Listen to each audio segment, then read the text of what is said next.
బాపట్ల జిల్లా Potti Sriramulu area వైద్యశాలను TDP నియోజకవర్గ incharge Narendra Varma సందర్శించారు. ప్రభుత్వ వైద్యశాలకు వైసీపీ పార్టీ రంగులు వేయడాన్ని చూసి ఆగ్రహం వ్యక్తం చేశారు. ప్రభుత్వ వైద్యశాల పార్టీకి చెందినది కాదని, ప్రజలందరికీ దేవాలయం లాంటిదని చెప్పారు.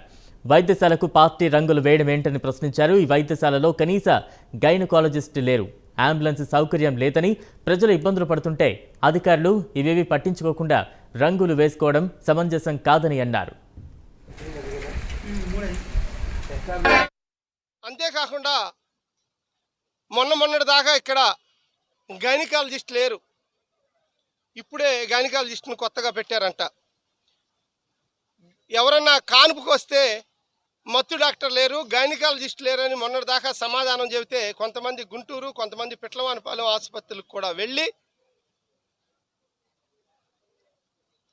ఆ వైద్యం చేయించుకున్న సందర్భాలు ఎన్నో కోకొలలో. తెలుగుదేశం పార్టీకి సంబంధించి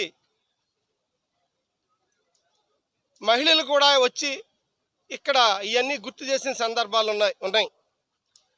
తెలుగు మహిళలు ఆసుపత్రిని సందర్శించడం జరిగింది. మా రాష్ట్ర మహిళ ఆధ్వర్యంలో, విజేత గారి ఆధ్వర్యంలో ఇక్కడ చాలా కార్యక్రమాలు చేయటం జరిగింది. ఇంత ముందల ప్రభుత్వ అధికారులు ముందలకు వెళ్ళాలి,